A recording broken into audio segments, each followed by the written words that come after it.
I've now spent the last year traveling around the world and using my camera gear almost every day. This means I've realized what gear I'm actually using and what gear is just staying in the bag when I was shooting. So as we just step into the year 2023 and I have already a lot of travels planned in the near future, then I thought it would be the perfect time to show you guys what gear I'm bringing along and what new gear I have acquired since last year. So this is my travel camera bag for 2023.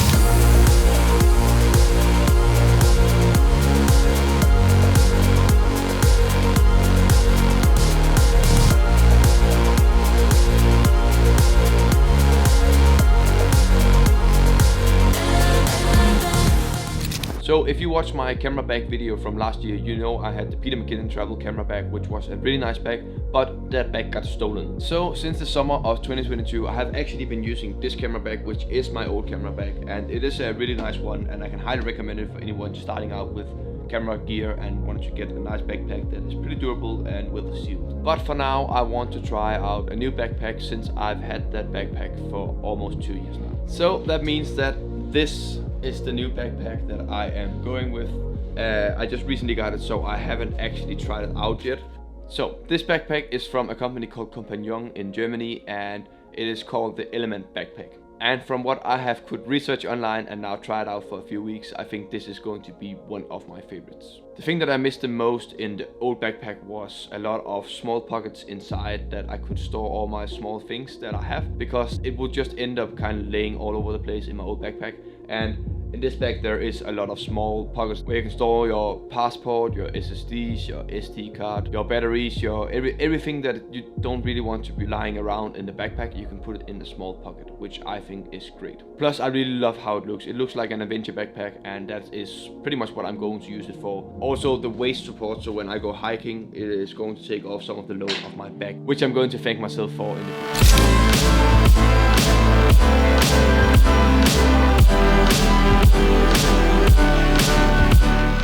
Moving on to my cameras and lenses. If you watched the last year's video, I had 2 cameras and 4 lenses. And it is really nice to have a lot of options when you are shooting, but if you're not using your gear often and you just kind of go with 1 or 2 lenses all the time, then it is kind of a waste of the weight to carry around all that gear. So when I had to re-evaluate what gear I wanted to buy, I was really thinking about how to get a setup that was small, but still able for me to grow in and get better at my craft. So for my camera, we are still going with the Sony A7iv IV.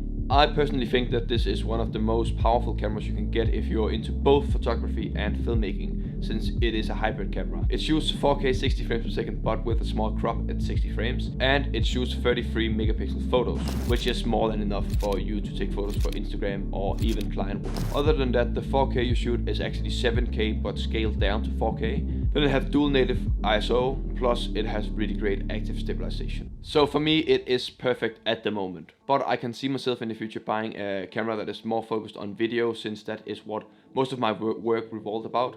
And I am thinking about either the FX3 or the Sony A7S III. I can't really decide yet, but I'm going to look into that when I have the money to buy it. Then the biggest change this year from last year was actually my lenses. Since last year I have 4 lenses, and I had 2 prime lenses and 2 zoom lenses. This year I decided to go with only 2 zoom lenses. I have the 24-70, which is my go-to lens for almost all shoots. And then I decided to go with the 17-28 from Tamron, which is a more wide lens that can be used for some certain scenarios, or I'm filming with it now since I can get more of my background in the shot. So yeah, the current setup is 1 camera and 2 lenses, but I can say that there is 1 lens I really miss that I'm definitely going to buy in the near future, and that's the 35mm f1.4 from Sigma.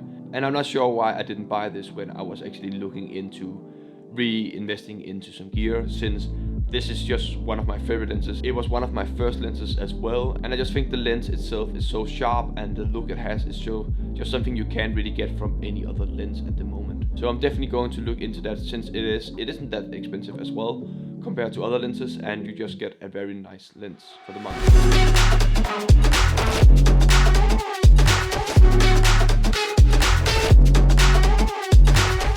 Then we have my computer, which I edit everything out of, and I still use the same computer as I did last year, which is the 16-inch MacBook Pro from 2019. And when I bought it, I decided to almost max it out. So it has an Intel i9 8-core processor. It has 32 gigabytes of RAM, And then it has an AMD Radeon Pro 5500. So yeah, it is pretty good and it is doing the job currently, but I can also see when I am working on bigger projects with a lot of stuff and 4K footage and color grading and everything else inside of my videos, it is really starting to struggle. So I could see myself investing in a new MacBook when they are dropping the new MacBook Pro with the M2 chip, which should be extremely fast compared to the one I have now. So yeah.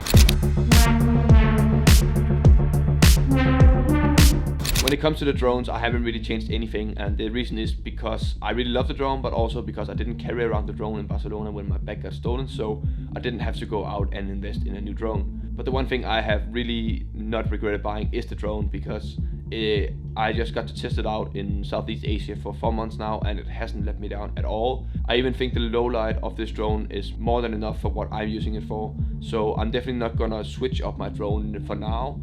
Because even though the Mavic 3 is out, I still think that the drone itself is too big for me to carry around. And I do think I'm going to wait for the Air 3.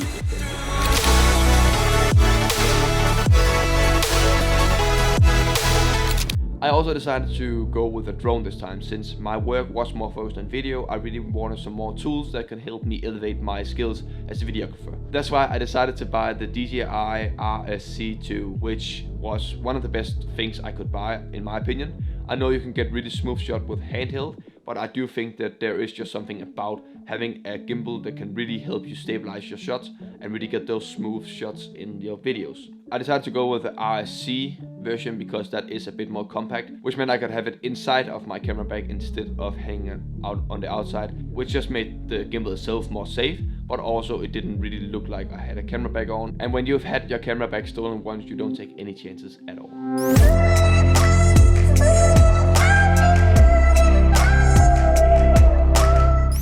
When you're using a camera, you usually use filters as well, especially when you shoot video, you need ND filters to get the right shutter speed. So I decided to go with a package where I use all the same filters from the same company, and the company is called Freewell. They have this really cool package called the magnetic filter system, and that is what I'm using now. Not only is it really easy to switch the filters itself, there you also get a lot of variations of filters. So in the package I bought, I have a mist filter I can use with my ND filters. So I have two variable ND filters. I have a polarizer, I have an ND 32, and then you can also choose not to use the mist, and then you have all the same filters as well, but without the mist filter and like the mist glow on it.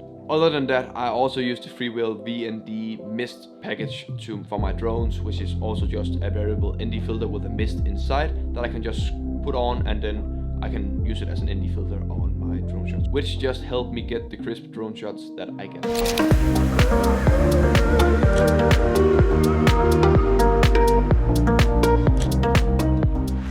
Other than my camera gear, I like to carry around a journal and a book. Since I am journaling every day, just writing down all my thoughts, everything that's going on in my life, since that is just a really nice habit for me to do. And then I have a book which I am currently reading, and it is just nice that if I have any time at the airport or at night when I go to bed, just to get some reading done and really try to improve myself, since it is almost always like self-improvement books I'm reading.